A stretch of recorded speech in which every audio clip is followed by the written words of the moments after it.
and he won. They begged him to stay, but his mind was already wandering. It became a game for him.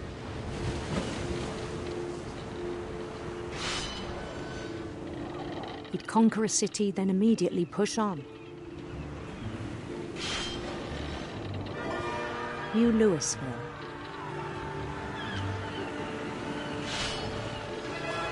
St. Louis. He started drifting away from our reality.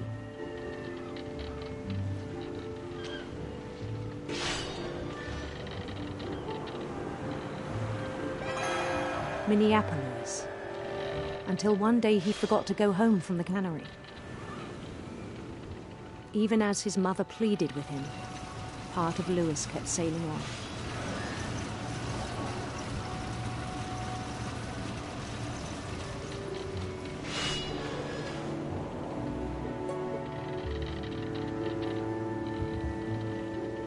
In Louisburg, he heard rumors of a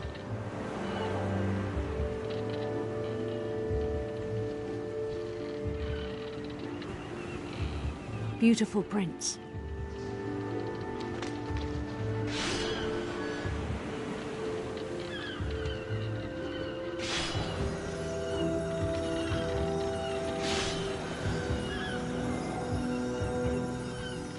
The prince was on his own quest for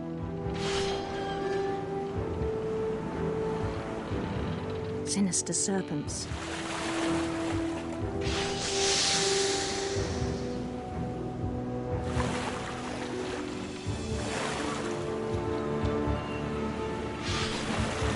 He followed the sound of his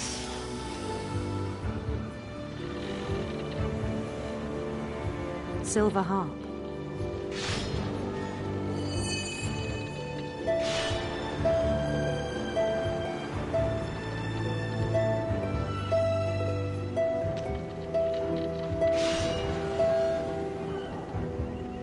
His chase led him to a golden palace east of the sun and west of the moon. Even then, his logic remained sound.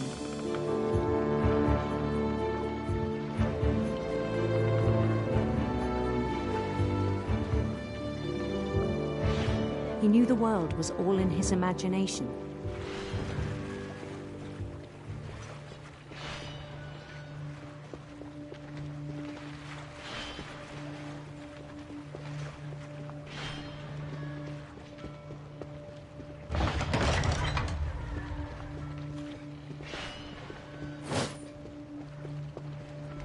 But he was so proud of having created it. In his own eyes, he'd become something greater than a king.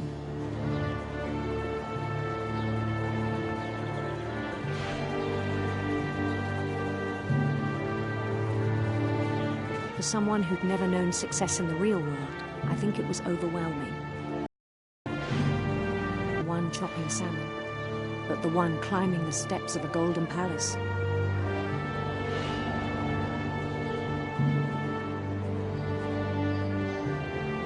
My imagination is as real as my body, he told me. It was hard to argue with him.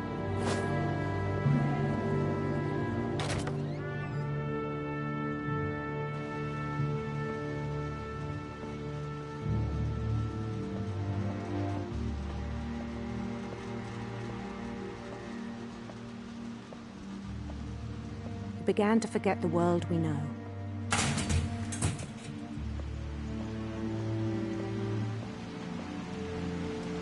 I think it pained him to remember Louis, the cannery worker.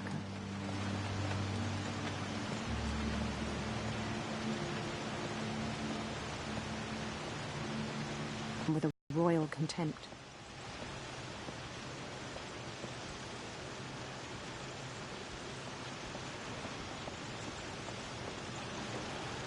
I still thought I could save him. Even after he said he was being crowned king over all the lands of wonder.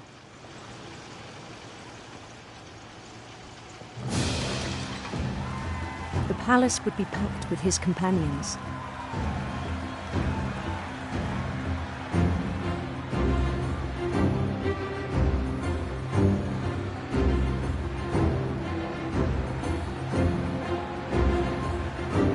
including the wise Calico who'd insisted on advising him.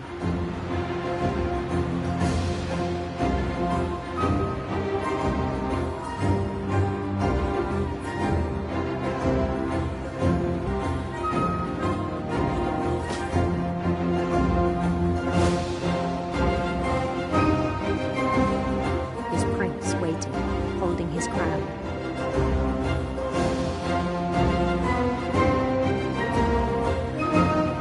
There was only one thing left to do.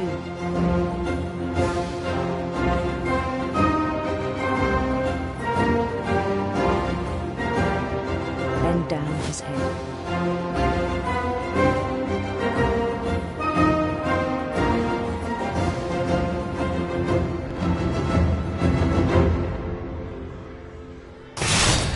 And the rest I think you know. Mrs. Finch, your son was a kind man who will be missed by all of us who knew him.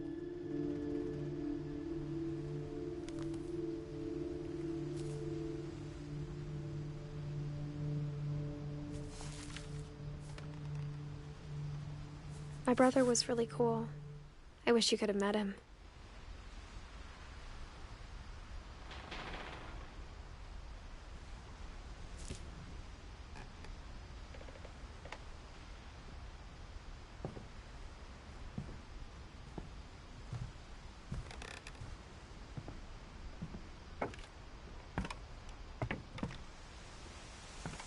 On the way back from Lewis's funeral, my mom told me to start packing. She waited until the day before we left to tell Edie. I'm not sure if she wanted to make it easier or harder.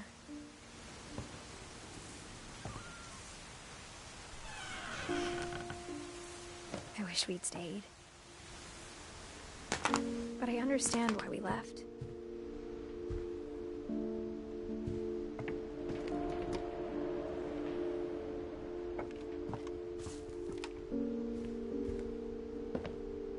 My mom ended up leaving everything behind.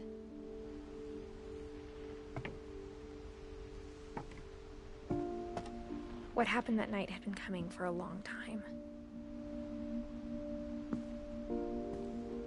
Maybe it should have come sooner.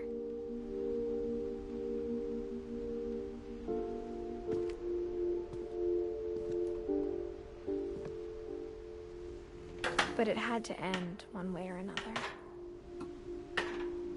All that's left now is to tell you about that last night.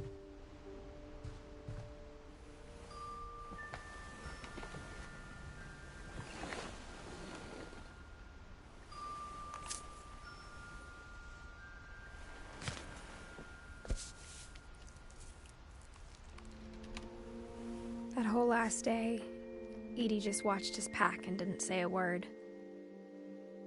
Until supper, when she raised her glass and said, "To our final night together, and all our final nights apart."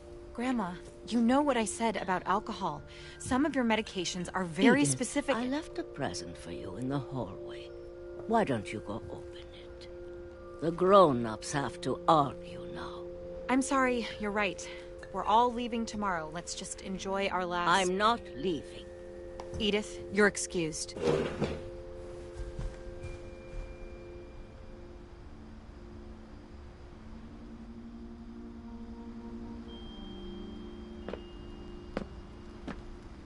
the power had been shut off that morning, but Edie always had plenty of candles. When my mom sealed the library, I don't think she knew about the other entrance. Or that Edie had a key to it.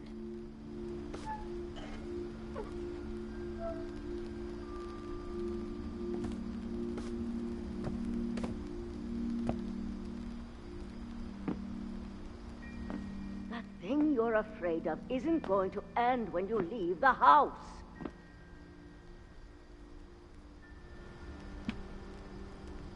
Edith has a right to know these stories.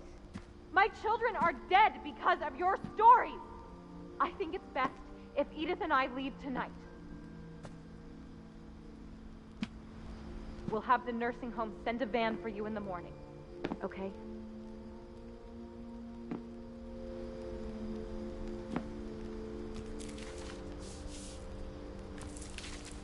dear Edith, there's so many stories I wish I could tell you, but there's only about what happened on the night you were born.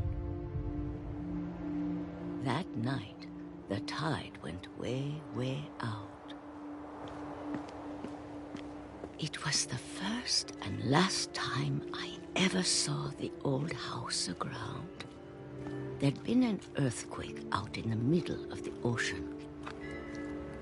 They called it the lowest tide in 1,000 years. God, it smelled awful. You know, I've seen that house every day of my life.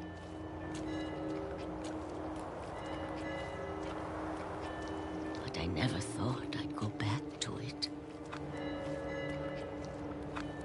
When the fog rolled in, I lost my way.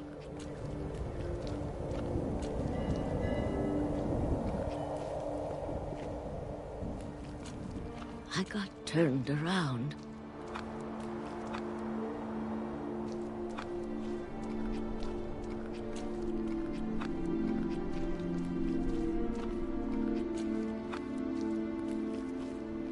For a while, I wandered.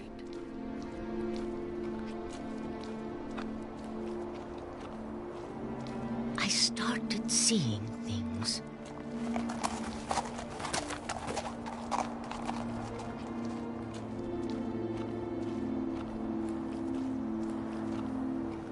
Things I'd forgotten had ever existed.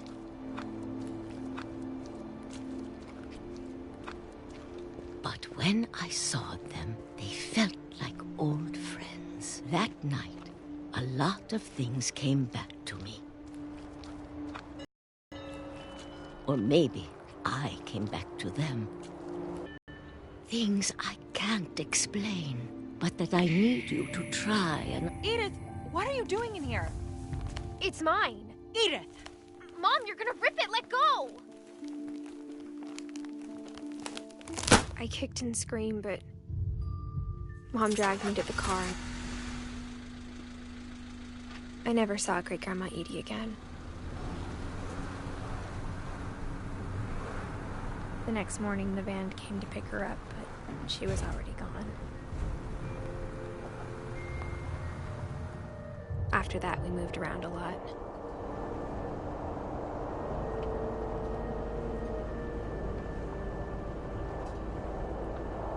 We both tried to make the best of it.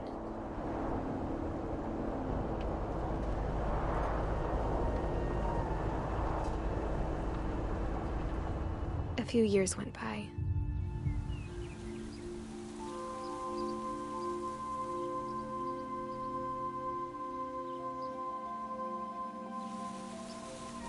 My mom didn't like to talk about it.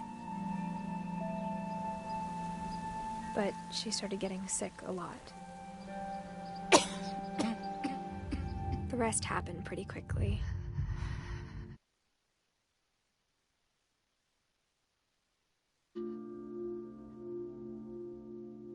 She got better for a while, and then she didn't.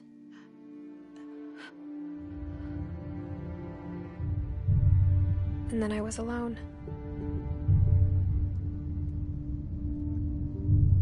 The last Finch left alive.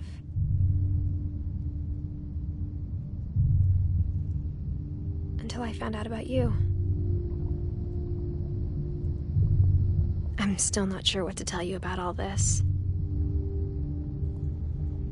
If we lived forever, maybe we'd have time to understand things. But as it is, I think the best we can do is try to open our eyes. And appreciate how strange and brief all of this is. This journal was supposed to be for you. But now I hope you'll never see it. I just want to meet you and tell you all these stories myself. But I guess if you're reading this now, things didn't work out that way.